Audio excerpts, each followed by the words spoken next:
Now, these are some fantastic photos of a friend of mine called. Do you know what? I'll be polite. I'll call him Stephen because I don't need to put him out there. So on the left-hand side, we'll go from left to right. It seems standard.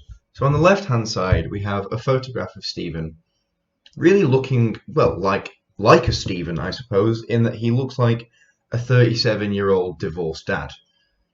Now, just look at the sadness in his face. He just looks like he's going, well, Bob.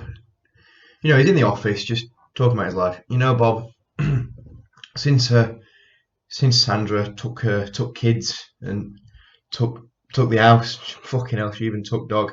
It's not been the same, mate. It's not been the same. I know what that means, lad. It's just not been the same, man. Now I'm going from hotel to hotel until I can find a flat. It's just awful, man. Yeah, that understands, mate. That understands. Looks like he's been going down to his local boozer more recently because he just has nothing else left to do in the days. I mean, look at the sadness in his eyes and in his. It's his mouth, I think, that gets me. It's his mouth and the jumper. The mouth like droops down to the side somewhat on the edges, and then the jumper is just the material. It's just everything about it is just divorced dad. And my favourite part, I only just realised, my favourite part is the fucking Christmas tree in the background. There's a goddamn Christmas tree in the background. He's like his wife has left him on Christmas because he's been getting stressed about the toys. And you know what? It's just been one argument too many. I think we need to split up for a while and sort ourselves out, really. Oh. On to the middle photo. Now, I like the middle photo because it's very simple. Do you remember that old Limmy clip? I think it went around on Vine a couple of times of what's heavier, a kilogram of steel or a kilogram of feathers?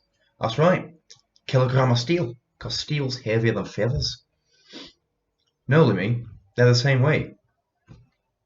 And then imagine it in your mind. Imagine it in your mind. Take a second. Now look at this middle photo. But steel's heavier than feathers. It is the exact same face. You can see it in his eyes. Look at his lips slightly part, his teeth against his bottom lip. It's just perfect. He has a little necklace which is kind of gay. I'm gonna be honest. But like the little stubble, the mouth, the eyes, the little slit in his eyebrow because why not? And this is also I believe this is the most recent photo because he dyed his hair black after the two photos on the side were taken. So this is a recent picture, and that's lovely because it means that even still now he has such a wide acting range. Really, it's remarkable to see. Now we come to the right picture. Now this is my second favourite.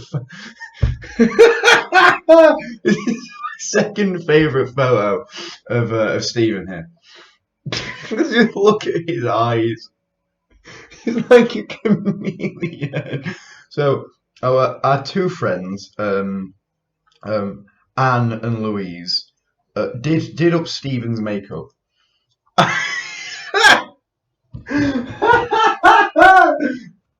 And they did a wonderful job. In the end, he looked beautiful. Absolutely the belle of the ball. But for a moment, there's just there's just nothing behind the eyes, really. I mean, you just look at those eyes. They're looking in two different directions. Like the lipstick. Those lips could suck dick, but you'd just feel a bit wrong if you did, wouldn't you? It's like if you looked down and that was by your pelvis, you'd just feel like you'd done something wrong, wouldn't you? And the fact that his hair is up, is just it's really the icing on the cake because you can see the glistening off his forehead. It's really beautiful. That's all I need to say about that picture. It's brilliant.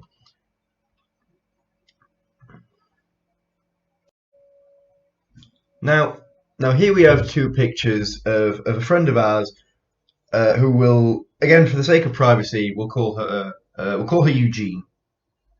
So I like to call this the Phantom of the Opera set for obvious reasons. So we'll go to this one. So this one was actually taken first, believe it or not. This is the first picture to have been the one on the right. Sorry, you may not be able to see the mouse. The one on the right was actually the first taken. Now you may be wondering, yo, Laser Panda, what the hell is wrong with her eye? Well, allow me to explain, children. Now, what's wrong with her eye is that it's a bit bloodshot, and the reason that is because Stephen, who we have seen previously, um, kicked a slider off of his foot into Eugene's face. Now, at the time, that was obviously not very nice, but in retrospect, it is fucking brilliantly funny. So her eye was quite bloodshot for a few days, and even though it's been a couple of weeks, it actually still has a bit of residual damage. She ended up going to hospital, and it was all fine in the end. But we were worried for a bit. So we get to this picture where she turned to the camera, Eugene did, and her mouth is opened in such a way, and her eyes are looking up. She just looks like a little gremlin creature. It's quite funny. And then we get the one on the left where I tried to take another photo of her, but she brought a blanket over her face in just in time for me to not be able to get a picture. But what it means is I have this sort of thing where the villain covers their face with their cloak. And then on the right, we have the picture of her with a fucked up eye. So he looks like the fucking Phantom of the Opera.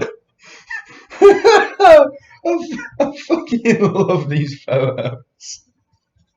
They're just too funny. And I feel bad for laughing because, her eye got fucked up, but it's just real. It's just really. It's just really funny. Anyway, I think is the. Oh yes.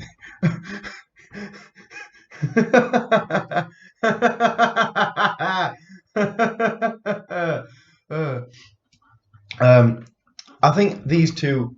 I've not thought of a name, but recently I thought, maybe the No Neck collection. So here we have Anne on the left, and we have Stephen on the right. Now Stephen in this photo, he has curtains which I think are shit. He looks like he has no neck. There's an old JonTron video where there's a games console with a kid with no neck, and it really just reminds me of that. It really just reminds me of that. And so I've got a little caption, please, for just £2 a month, you can help this poor child get a neck. And I think really this photo encapsulates why we have charity, because you just look at him and you feel sorry. Like I'm sure this could turn theists. Like you can't look at the picture of Stephen here and still believe in an all-loving, all-powerful God, because no benevolent Christ, no benevolent Lord would bestow upon a person the ability to have that photo taken. And now we get to the left. Now, unfortunately, I didn't take this picture myself. My God, do I wish I did. In fact, this blue jacket and button and wrist in the background is actually mine. I'm in the picture, but unfortunately, I didn't take it. The shame will haunt me forever, but that's not what this is about. No.